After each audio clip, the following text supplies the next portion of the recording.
Journal supplies ഉണ്ടാക്കിയാലോ? Journals ചെയ്യാൻ ഇഷ്ടപ്പെടുന്ന ഒരുപാട് ആൾക്കാരുണ്ടാവും, പക്ഷേ ജേർണൽ സപ്ലൈസിനൊക്കെ നല്ല റേറ്റ് ആണല്ലേ. ഇനി ആരും സപ്ലൈസ് ഇല്ലയെന്ന് വിചാരിച്ച് വിഷമിക്കണ്ട, നമുക്കത് വീട്ടിൽ തന്നെ സിമ്പിളായിട്ട് ഉണ്ടാക്കിയെടുക്കാൻ പറ്റും. ആദ്യം തന്നെ നമുക്ക് കുറച്ച് പാറ്റേൺ പേപ്പേഴ്സ് ഉണ്ടാക്കാം.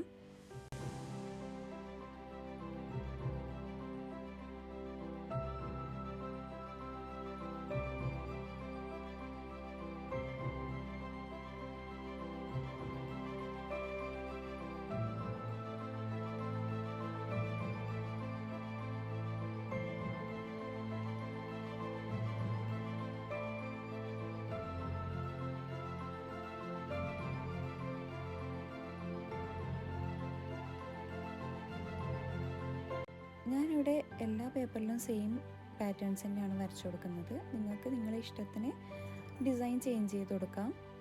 ഞാൻ ഇന്നീ ജേർണൽ ചെയ്യാൻ വേറൊരു റീസൺ കൂടിയുണ്ട്.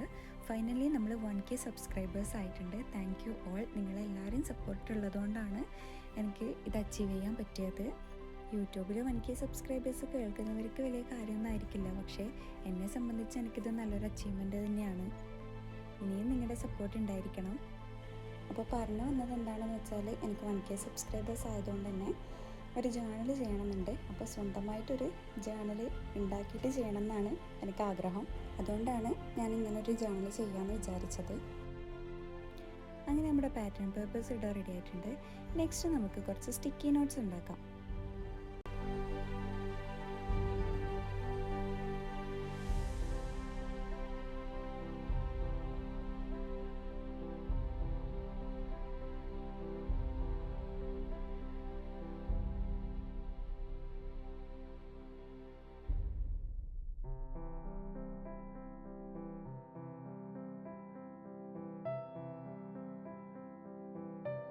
ഞാനിതിൽ സപ്ലൈസ് എല്ലാം ഏകദേശം സെയിം കളർ തീമിലാണ് ഉണ്ടാക്കുന്നത്. നിങ്ങൾ ഉണ്ടാക്കുന്ന ടൈമിൽ ഇതുപോലെ ഉണ്ടാക്കി കഴിഞ്ഞാൽ കുറച്ച് ഭംഗിയുണ്ടാവും. നെക്സ്റ്റ് നമുക്ക് കുറച്ച് ലേബിൾസ് ഉണ്ടാക്കാം. അതിന് ഞാനൊരു A4 ഷീറ്റ് എടുത്തിട്ടുണ്ട്. അതിൽ നമുക്ക് ഇഷ്ടമുള്ള പാറ്റേൺസ് വരച്ചു കൊടുക്കാം. ഡ്രോയിങ്ങിൽ വലിയ കഴിവൊന്നും ഇല്ലാത്തതുകൊണ്ട് ഞാൻ എല്ലാം സിമ്പിളായിട്ടുള്ള ഡിസൈൻസാണ് ഇവിടെ വരച്ചു കൊടുക്കുന്നത്. നിങ്ങൾക്ക് നിങ്ങളുടെ ഇഷ്ടത്തിനനുസരിച്ചുള്ള ഡിസൈൻസ് വരച്ചു കൊടുക്കാം കേട്ടോ.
അങ്ങനെ നമ്മുടെ ലേബിൾസ് ഇവിടെ റെഡി ആയിട്ടുണ്ട്.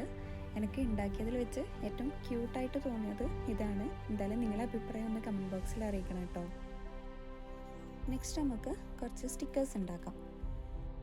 പിന്നെ ഈ വീഡിയോ എഡിറ്റ് ചെയ്യുന്ന ടൈമിലായിരുന്നു ഞാൻ കവായി സ്റ്റിക്കേഴ്സ് ഒന്നും ഉണ്ടാക്കിയിട്ടില്ലല്ലോ എന്ന് ഓർത്തത്. പക്ഷെ കുഴപ്പമില്ല, നമുക്കത് വേറൊരു വീഡിയോയിൽ സെപ്പറേറ്റ് ആയിട്ട് ചെയ്യാം.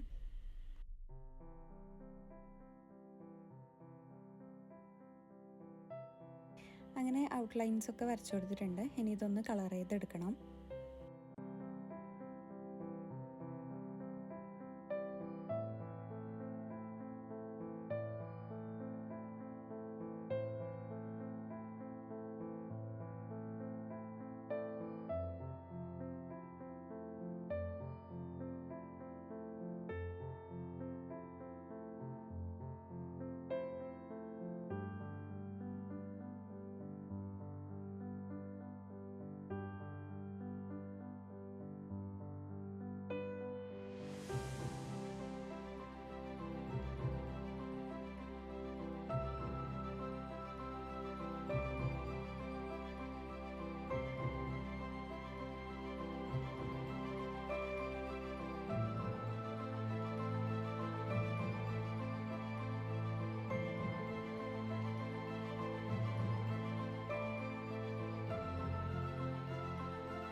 അങ്ങനെ നമ്മുടെ ലേബിൾസ് ഇവിടെ റെഡി ആയിട്ടുണ്ട്.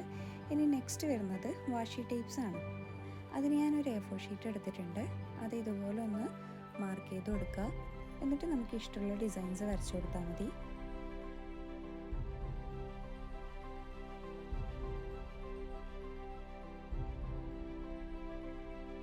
എളുപ്പപ്പണിക്ക് വേണ്ടിയിട്ട് ഞാൻ ആദ്യം കുറച്ച് ഡോട്ട്സാണ് വരച്ചു കൊടുത്തത്. പിന്നെ കുറച്ച് ഇതുപോലെ ലൈൻസ് വരച്ചു കൊടുത്തു. നിങ്ങൾ വരയ്ക്കാൻ അറിയുന്നവരാണെങ്കിൽ നല്ല ക്യൂട്ടായിട്ടുള്ള പിക്ചേഴ്സൊക്കെ ഇതിൽ വരച്ചു കൊടുക്കാം കേട്ടോ. അങ്ങനെ ആകുമ്പോൾ കുറച്ചുകൂടി നല്ല ഭംഗിയുണ്ടാവും. ഞാൻ ആദ്യം പറഞ്ഞതുപോലെ തന്നെ ഞാൻ എല്ലാത്തിലും സിമ്പിളായിട്ടുള്ള ഡിസൈൻസ് മാത്രമേ വരച്ചു കൊടുക്കുന്നുള്ളൂ.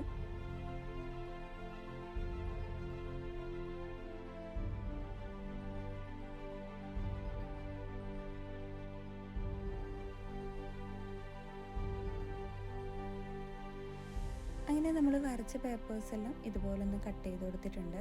ഇനി നമുക്ക് കുറച്ച് കട്ടിയുള്ള പേപ്പർ എടുത്തിട്ട്, അതായത് ഈ സെയിം സൈസിലുള്ള കട്ടിയുള്ള പേപ്പർ എടുത്തിട്ട് നമുക്കിതുപോലെ ഒന്ന് റോൾ ചെയ്ത് കൊടുക്കണം.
അങ്ങനെ നമ്മുടെ വാഷി ടേപ്പിൻ്റെ പണിയും കഴിഞ്ഞു. ഇനി നമുക്ക് സ്റ്റിക്കർ സ്റ്റാമ്പ് ഉണ്ടാക്കാം.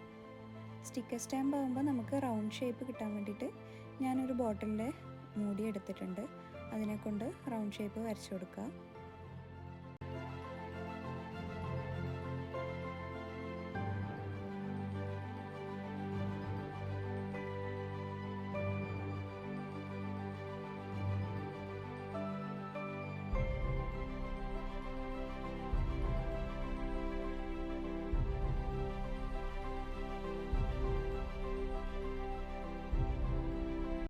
അങ്ങനെ റൗണ്ട്സ് എല്ലാം വരച്ചു കൊടുത്തിട്ടുണ്ട്. ഇനി നമുക്ക് ഇഷ്ടമുള്ള പോലെ അതിൽ ഡിസൈൻ ചെയ്ത് കൊടുക്കാം.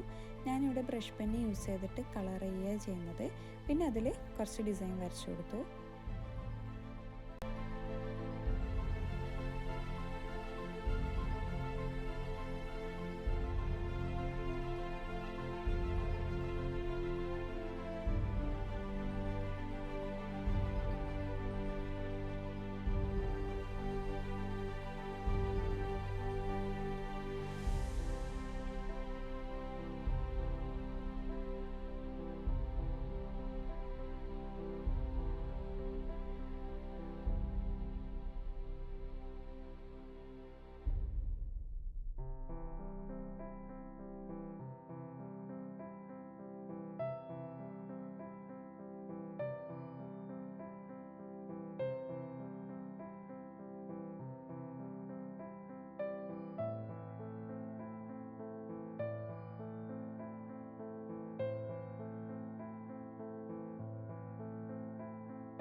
അങ്ങനെ നമ്മുടെ സ്റ്റിക്കർ സ്റ്റാമ്പ് ഇവിടെ റെഡി ആയിട്ടുണ്ട്. ഇനി നമുക്കിതിൻ്റെ ബാക്ക് സൈഡിൽ ഒന്ന് ടാപ്പ് വെച്ച് ഒട്ടിച്ചു കൊടുത്താൽ മതി. ഞാനിപ്പോൾ അത് ഒട്ടിക്കുന്നില്ല. അങ്ങനെ നമ്മുടെ എല്ലാ ഐറ്റംസും ഇവിടെ റെഡി ആയിട്ടുണ്ട്. എല്ലാവർക്കും സിമ്പിളായിട്ട് ഉണ്ടാക്കാൻ പറ്റിയ സപ്ലൈസാണ് ഞാൻ ഉണ്ടാക്കിയിട്ടുള്ളത്. എന്തായാലും നിങ്ങളും ഒന്ന് ട്രൈ ചെയ്ത് നോക്കുക. വീഡിയോ ഇഷ്ടപ്പെട്ടാൽ ഒന്ന് ലൈക്കൊക്കെ തന്ന് സപ്പോർട്ട് ചെയ്യുക. പിന്നെ നിങ്ങൾ ആദ്യമായിട്ടാണ് എൻ്റെ ചാനൽ കാണുന്നതെങ്കിൽ ഒന്ന് സബ്സ്ക്രൈബ് ചെയ്ത് സപ്പോർട്ട് ചെയ്യുക. ഇനിയൊരു വീഡിയോയിലേക്ക് കാണുന്നത് വരെ ബൈ.